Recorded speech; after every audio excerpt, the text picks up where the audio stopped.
Vous avez choisi le roman d'Agatha Christie, Le meurtre de Roger Ackroyd, et c'est parti pour les 2 premiers chapitres. Petit déjeuner en famille. Mrs. Ferrars mourut dans la nuit du 16 au 17 septembre, un jeudi.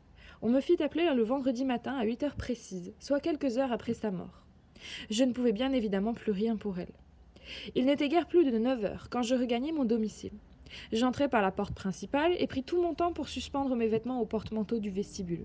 Mon chapeau d'abord, puis le pardessus léger dont j'avais jugé prudent de me munir. Les matinées sont fraîches au début de l'automne. Je m'attardai à dessein, assez préoccupé, je l'avoue, pour ne pas dire inquiet.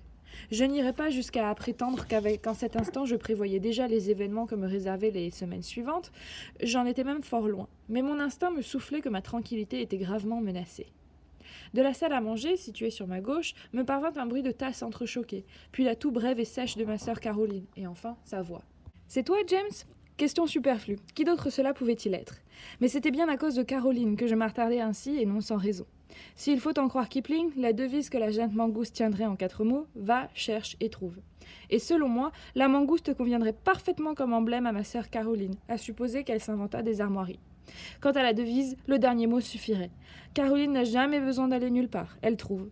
Sans bouger de chez elle, ni faire le moindre effort. Comment s'y prend-elle? Je l'ignore, mais c'est un fait. Rien ne lui reste caché. Ou bien peu de choses.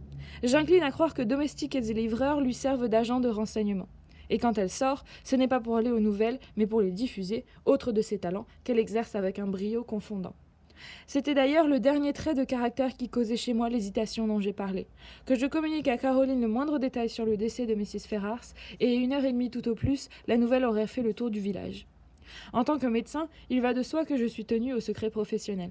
J'observe donc envers ma sœur une discrétion rigoureuse. En pure perte, il faut bien l'avouer, mais au moins n'ai-je rien à me reprocher. Il y a tout juste 1 an que le mari de Mrs. Ferrars est mort, et depuis, sans la moindre preuve, Caroline soutient que sa femme l'a empoisonné. J'ai beau lui répéter inlassablement que M. Ferrars a succombé à une gastrite aiguë, aggravée par un penchant un peu trop prononcé pour la boisson, rien n'y fait. Elle ignore superbement mon opinion. Il est vrai que les symptômes de la gastrite et de l'empoisonnement par l'arsenic sont assez proches, mais Caroline fonde ses accusations sur de tout autres critères, et je l'ai maintes fois entendu déclarer. Cela va de soi, il n'y a qu'à le regarder, voyons. Bien qu'ayant dépassé ce qu'il est convenu d'appeler la première jeunesse, Mrs. Ferrars était encore très séduisante, et savait ce qui l'avantageait. Ses toilettes d'une sobre élégance lui allaient à la perfection. Mais enfin, s'habiller à Paris n'est pas un crime en soi, et si toutes celles qui le font devaient être accusées d'avoir empoisonné leur mari... En proie à ces considérations, j'hésitais toujours quand la voix de ma sœur me rappela à l'ordre, non sans une certaine impatience. « Eh bien, James, le petit déjeuner est servi. Qu'est-ce que tu attends ?» Je m'empressais de répondre. « J'arrive, ma chère. » J'accrochai mon pardessus. « Tu aurais eu le temps d'en accrocher une demi-douzaine. » En quoi elle avait raison. J'entrai dans la salle à manger, déposai le petit baiser rituel sur la joue de ma sœur et m'assis devant mes œufs au bacon un tantinet refroidi. « Bien matinal cet appel, constata Caroline. En effet, c'était King's Paddock pour Mrs. Ferrars. Je sais. Et comment le sais-tu? Par Annie. Annie, notre bonne à tout faire, est certes une excellente fille, mais une redoutable bavarde. Dans le silence qui suivit, je continuai à manger mes œufs, conscient de la curiosité de ma sœur.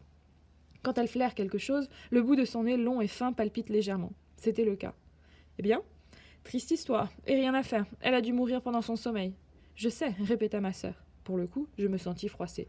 Tu ne peux pas le savoir. Je ne savais rien moi-même avant d'arriver là-bas, et je n'ai encore rien dit à personne. Si tu tiens cela d'Annie, c'est qu'elle est extra-lucide.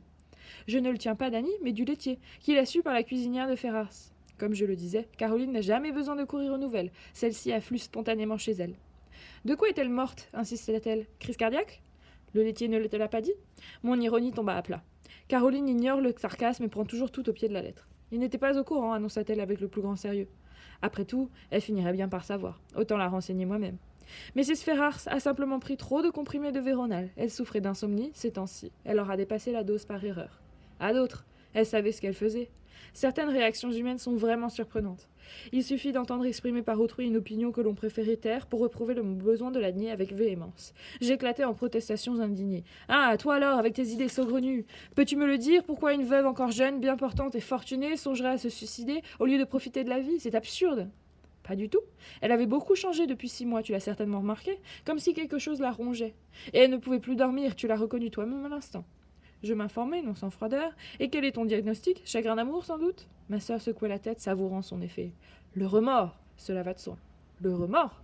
Oui, tu n'as jamais voulu me croire quand je soutenais qu'elle avait empoisonné son mari. Maintenant, j'en suis plus convaincue que jamais. Ta logique me semble en défaut, rétorquai-je. Il faut du sang-froid pour commettre un meurtre. Une femme capable de cela n'irait pas s'embarrasser de sentiments ni de repentir. Elle profiterait tranquillement des fruits de son crime. De réchef, Caroline secoua la tête. Certaines femmes, peut-être, mais pas Mrs. Ferrars. C'était une grande nerveuse, qui devait détester la souffrance sous toutes ses formes. Sous le coup d'une impulsion irraisonnée, elle se sera débarrassée d'un mari qu'elle ne pouvait plus supporter. Il est vrai que vivre près d'un noble comme Ashley Ferrars devait représenter une véritable épreuve. J'approuvai d'un signe de tête. Et depuis, elle se rongeait de remords. La pauvre, comment ne pas la plaindre? Du vivant de Mrs. Ferrars, je doute fort que Caroline ait fait preuve d'une telle mansuétude à son égard. Mais depuis qu'elle s'en est allée là où, c'est fort probable, son élégance parisienne n'a plus cours, ma sœur découvre les douceurs de la compréhension et de la pitié. D'un ton sans réplique, je décrétai cette idée ridicule, avec d'autant plus d'assurance que je partageais secrètement les opinions de ma sœur, tout au moins sur certains points. Mais ces déductions fulgurantes me déplaisaient d'autant plus qu'elles se révèlent souvent justes, et je ne tenais pas à l'encourager dans cette voie. Sinon, elle ferait part de ses conclusions à tout le village, et les gens s'imagineraient que j'avais violé le secret professionnel. La vie n'est pas toujours facile. Ridicule, objecta aussitôt Caroline, c'est ce que nous verrons. Je parie 10 contre 1 qu'elle a laissé une confession écrite et détaillée. Elle n'a rien laissé du tout, ripostai-je abruptement, sans prendre garde où je m'aventurais. Caroline saisit la balle au bond. Tu as donc pris la peine de te renseigner. Au fond de toi-même, James, tu n'es pas loin de penser la même chose que moi, espèce de vieux renard. On ne saurait jamais écarter la possibilité d'un suicide, énonçai-je avec gravité. Il y aura une enquête ? Peut-être, cela dépend. Si je peux affirmer en toute certitude que cette absorption massive de Véronal était accidentelle, l'enquête ne sera sans doute pas nécessaire. Et tu peux l'affirmer avec certitude ? Demanda ma sœur d'un ton sagace. J'évitai de répondre et quittai la table. Chapitre 2. Coup d'œil sur le tout King's Abbot. Avant de m'étendre davantage sur ma conversation avec Caroline, je crois opportun d'esquisser à grands traits ce que j'appellerais notre géographie locale. King's Abbot, notre village, ressemble sans doute à beaucoup d'autres. Cranchester, la grande ville la plus proche, se trouve à 12 km. Nous possédons une gare importante, un petit bureau de poste et 2 magasins qui se font concurrence et où l'on trouve à peu près tout ce qu'on veut. Tous les hommes valides s'empressent de partir dès qu'ils sont en âge de le faire, mais nous ne manquons ni de vieilles filles, ni d'officiers à la retraite. Quant à nos passe-temps et distractions favorites, un verbe suffira pour les décrire. Cancaner. Seules 2 maisons méritent le nom de domaine à King's Abbot. L'une est King's Paddock, que Mrs. Ferrars tenait de son défunt mari. La seconde, Fernley Park, appartient à Roger Ackroyd. Ackroyd est si parfaitement conforme au type classique du gentilhomme campagnard qu'il en devient invraisemblable. Et c'est bien ce qui m'a toujours intéressé en lui, ce côté plus vrai que nature. Il me rappelle ces opérettes surannées où des hommes en tenue de sport et à la face vermeille apparaissaient immanquablement au début du premier acte. Dans un décor de verdure, ils entonnent presque toujours une chanson où il est question de se rendre à Londres pour s'y amuser. On donne des revues de nos jours et le gentilhomme campagnard a quitté la scène. Naturellement, Ackroyd n'est pas un gentilhomme campagnard à proprement parler. C'est un industriel qui, si je ne me trompe, a tiré une fortune colossale de la fabrication de roues de voitures. Il frise la cinquantaine, arbore un visage rougeaud et des manières affables. Très lié avec le pasteur, et bien qu'on le dise fort près de ses sous, il participe généreusement aux collectes paroissiales. Il patronne les matchs de cricket, les clubs de jeunes gens et les maisons d'accueil pour invalides de guerre. En un mot, il est l'âme de notre paisible village. Il faut savoir qu'à l'âge de 21 ans, Roger Ackroyd est tombé très amoureux d'une très jolie femme, de 5 ans son aînée, et l'avait épousée. Mrs. Patton était veuve et avait un fils. Leur union fut brève et douloureuse. Disons-le tout net, Mrs. Ackroyd s'adonnait à la boisson, et il ne lui avait fallu que 4 ans pour en mourir. Les années passèrent, sans que Roger Ackroyd se montrât disposé à tenter une seconde aventure matrimoniale. L'enfant que lui laissait sa femme n'avait que 7 ans à la mort de sa mère. Il en a maintenant 25. Ackroyd l'a toujours considéré comme son propre fils et l'a élevé comme tel. Mais c'est un enfant terrible, et pour son beau-père une source continuelle d'inquiétude et de soucis. Malgré cela, tout le monde l'aime chez nous. Ralph est si beau garçon et si séduisant. Comme je l'ai déjà signalé, les potins vont bon train au village. Et très vite, chacun put s'apercevoir que Roger Ackroyd et Mrs. Ferrars semblaient s'entendre à merveille. Quand elle perdit son mari, leurs liens parurent se resserrer davantage encore. On les voyait toujours ensemble, et il était communément admis que, dès la fin de son deuil, Mrs. Ferrars deviendrait la nouvelle Mrs. Roger Ackroyd. Et d'un certain point de vue, on trouvait même que cette union serait particulièrement bien assortie. De notoriété publique, Mrs. Ackroyd s'était noyée dans l'alcool, et l'on pouvait en dire autant d'Ashley Ferrars. En somme, que ces 2 victimes de la poisson trouvent un réconfort l'une près de l'autre semblait la solution idéale. N'avaient-ils pas porté la même croix ? Les Ferrars ne s'étaient installés à King's Abbot qu'1 an plus tôt, mais il y avait eu beau temps que Roger Ackroyd servait de cible au commérage. Pendant l'enfance et l'adolescence de Ralph, d'innombrables gouvernantes s'étaient succédé à Fernley Park, suscitant chacune à son tour la méfiance de Caroline et de son cercle de commère. Et je crois pouvoir affirmer que, depuis 15 ans, au moins, tout King's Abbot s'attendait de pied ferme à voir Ackroyd épouser une de ces dames. La dernière d'entre elles, créature soi-disant redoutable et qui répond au nom de Miss Russell, règne depuis 5 ans sur la demeure, soit 2 fois plus longtemps déjà que toutes celles qui l'ont précédée. Et l'on s'accorde sur le fait que, sans l'arrivée de Mrs. Ferrars, Ackroyd aurait bien eu du mal à échapper à ses filets. Une autre circonstance a joué en sa faveur, l'apparition inattendue d'une belle-sœur veuve, pourvue d'une fille et qui débarquait du Canada. Mrs. Cecil Ackroyd, veuve du jeune frère de Roger Ackroyd, le mauvais sujet de la famille, s'était installée à Fernley Park, et selon Caroline, avait remis définitivement Miss Russell à sa place. Qu'entend-elle au juste par cette formule rébarbative et plutôt réfrigérante? Je l'ignore. Mais je sais que Miss Russell arbore une mine pincée et un sourire que je qualifierais d'acide. En outre, elle fait montre d'une sympathie débordante pour cette pauvre Mrs. Ackroyd obligée de vivre à la charge de son beau-frère. Le pain de la charité est si amer, n'est-ce pas? Pour ma part, je serais bien malheureuse de ne pas travailler pour gagner ma vie. J'ignore ce que put penser Mrs. Cecil Ackroyd des liens qui se nouaient entre Mrs. Ferrars et son beau-frère, mais une chose est sûre, il valait beaucoup mieux pour elle qu'elle ne se remariât pas. Elle se montrait toujours charmante envers Mrs. Ferrars quand elles se rencontraient, et même particulièrement chaleureuse, mais Caroline prétend que cela ne prouve rien. Voilà donc à quoi s'occupait King's Abbot toutes ces dernières années. Nous avons littéralement disséqué tout ce qui concernait Roger Ackroyd et assigné à Mrs. Ferrars sa place exacte dans le tableau. Et voici qu'une pièce du puzzle vient d'être dérangée. Nous qui discutions déjà de ce mariage plus que probable et de nos présents de noces, nous voilà projetés en pleine tragédie. C'est en pensant à tout cela, et à quelques autres choses encore, que je partis pour ma tournée de visite. La routine habituelle, aucun cas intéressant en vue. Et cela valait sans doute mieux, car mes réflexions me ramenaient sans cesse à la mort mystérieuse de Mrs. Ferrars. Avait-elle mis fin à ses jours? En ce cas, elle avait certainement laissé une lettre pour expliquer ses intentions. À ma connaissance, les femmes résolues à se suicider révèlent volontiers les raisons de leur geste fatal. Elles ont un sens inné du spectacle. Quand l'avais-je vue pour la dernière fois? Il devait y avoir une semaine, au moins. Elle s'était comportée tout à fait normalement, étant donné les circonstances. Tout à coup, la mémoire me revint. Je l'avais aperçue pas plus tard que la veille, sans lui parler toutefois. Elle se promenait avec Ralph Paton, ce qui m'avait surpris. J'ignorais la présence de ce dernier à King's Abbot. À vrai dire, je le croyais définitivement brouillé avec son beau-père. Il ne lui avait pas donné signe de vie depuis près de 6 mois. Mrs. Ferrars et lui avaient bras dessus, bras dessous, une de ces longues promenades propices aux confidences. Et elle paraissait pas fort désireuse de le convaincre. C'est en évoquant cette scène, je crois pouvoir l'affirmer sans me tromper, que j'ai éprouvé pour la première fois le pressentiment dont j'ai parlé. Rien de bien précis encore, non, mais une sorte de prémonition de ce que nous réservait l'avenir.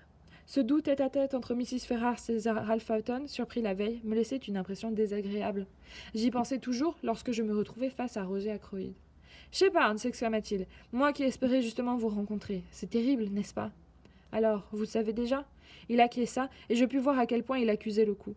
Ses bonnes joues rouges semblaient avoir fondu, sa mine joviale et son teint fleuri n'étaient plus qu'un souvenir.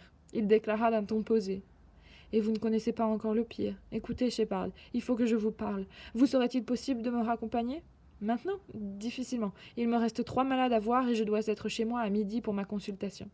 Alors, cet après-midi ? Non, venez plutôt dîner, ce sera mieux. 7h30 si cela vous convient. Entendu, je dois pouvoir m'arranger. Mais de quoi s'agit-il ? Un problème avec Ralph ? La question m'avait échappé, mais elle tombait sous le sens. Ralph lui avait toujours causé tellement de soucis. Ackroyd ne parut pas comprendre. Il me dévisagea d'un œil éteint et je commençai à me rendre compte qu'il se passait quelque chose de grave, de vraiment grave. Jamais je ne l'avais vu aussi désemparé. « Ralph » répéta-t-il d'un ton absent. « Oh non, il ne s'agit pas de lui, il est à Londres. Ciel, voici la vieille Miss Gannett. Je ne tiens pas à lui parler de cette horrible histoire. À ce soir, Shepard, 7h30. » J'approuvai d'un signe de tête, et il s'empressa de me quitter, me laissant tout pensif. Ralph, à Londres ? En tout cas, il était venu à King's Abbot la veille, dans l'après-midi. Il avait dû rentrer dans la soirée, ou ce matin à la première heure. Pourtant, les propos d'Ackroyd ne laissaient rien supposer de tel. À l'entendre, il ne s'était pas revu depuis des mois. Je n'eus pas le temps de creuser la question plus avant. Miss Gannett fondait sur moi, assoiffée de nouvelles. Cette demoiselle ressemble étrangement à ma sœur Caroline, à un détail près toutefois. Il lui manque ce flair infaillible qui permet à ma sœur de se faire une opinion immédiate, et confère à ses manigances une sorte de grandeur. Hors d'haleine, Miss Gannett passa aussitôt à l'attaque. « Pauvre chère Miss Ferrars, une bien pénible affaire, n'est-ce pas? Et tous ces gens qui affirmaient qu'elle se droguait depuis des années. Mais les gens sont si malveillants. Pourtant, c'est triste à dire, il y a souvent une trace de vérité dans les pires calomnies. Pas de fumée sans feu. » On racontait aussi que M. Ackroyd avait découvert le poteau rose et rompu les fiançailles. Car il y avait eu fiançailles, Miss Gannett en possédait la preuve indubitable. Et moi aussi, naturellement. Les médecins ne savaient-ils pas tout? Seulement voilà, ils savent aussi se taire. Et de me vriller dans son regard perçant pour tenter de surprendre une éventuelle réaction de ma part. Dieu merci, ma longue intimité avec Caroline a porté ses fruits. J'ai acquis l'art de rester insensible aux approches et de ne pas me compromettre. En l'occurrence, je félicitais chaudement Miss Gannett de ne pas se joindre au clan des mauvaises langues. Puis, satisfait de cette riposte imparable, je m'éloignai sans lui laisser de temps de se reprendre, l'abandonnant à sa perplexité. Tout songeur, je rentrai chez moi où m'attendaient plusieurs patients. Je croyais avoir expédié le dernier et me préparais à passer quelques minutes dans le jardin avant le déjeuner, quand je m'avisai qu'il me restait une cliente. Quand elle se leva, j'eus la surprise de reconnaître Miss Russell. Pourquoi cette surprise? Rien ne la motivait, sinon le fait que cette demoiselle bénéficie d'une santé de fer. Elle paraît tout simplement inaccessible à la maladie. La gouvernante de Roger Ackroyd est une grande et belle personne au regard sévère et à la bouche pincée, d'allure plutôt revêche. Si j'étais femme de chambre ou cuisinière sous ses ordres, je crois que je m'enfuirais à son approche. « Bonjour, docteur Shepard, dit Miss Russell. Je vous serais très obligée de bien vouloir jeter un coup d'œil à mon genou. » Je m'exécutai, mais, je l'avoue, n'en fus pas plus avancée pour autant, et la description plutôt vague qu'elle me donna de ses douleurs me parut fort peu convaincante. De la part d'une femme moins intègre, j'aurais volontiers supposé qu'il s'agissait d'un prétexte pour me soutirer des informations sur la mort de Mrs. Ferrars. Si le soupçon m'en traversa l'esprit, je dis bien vite reconnaître que j'avais mal jugé ma patiente, en tout cas sur ce point précis. Elle ne fit qu'une brève allusion à cet événement tragique. Toutefois, il était clair qu'elle souhaitait s'entretenir avec moi.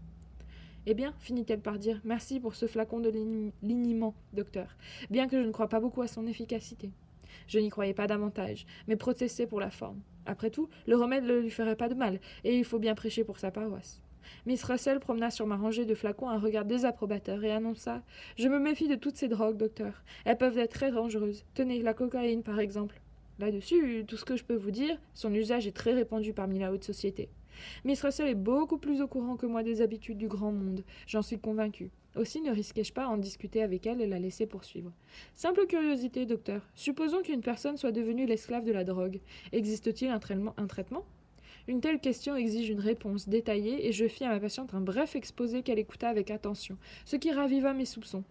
Persuadée qu'elle cherchait à me soutirer des informations sur la mort de Mrs. Ferrars, j'ajoutai « Prenez le Véronal, par exemple. » Mais, curieusement, le Véronal ne parut pas l'intéresser, bien au contraire. Elle orienta la conversation sur certains poisons aussi rares qu'impossibles à déceler et voulut savoir s'ils existaient bien. « Ah, Miss Russell, vous avez lu des romans policiers ?» Elle en convint sans se faire prier. « Le poison, expliquai-je, est l'ingrédient le plus classique du roman policier. Il doit être rarissime, provenir si possible d'Amérique du Sud et de préférence d'une obscure tribu qui l'utilise pour y tremper ses flèches. Il provoque une mort instantanée que la science occidentale est incapable d'expliquer. C'est à cela que vous pensez ? Exactement. Un tel poison existe-t-il vraiment ? Je secouai la tête d'un air désolé. Je crains que non. À part le curare, naturellement. Je m'étendis longuement sur le curare, mais cette fois encore, Miss Russell parut se désintéresser de la question. Elle me demanda si j'en gardais dans mon armoire à poison, et j'eus le sentiment de baisser dans son estime en me répondant par la négative. Puis elle déclara qu'elle devait rentrer, et je la reconduisis jusqu'à la porte de mon cabinet. C'est à cet instant précis que le gong annonça le déjeuner.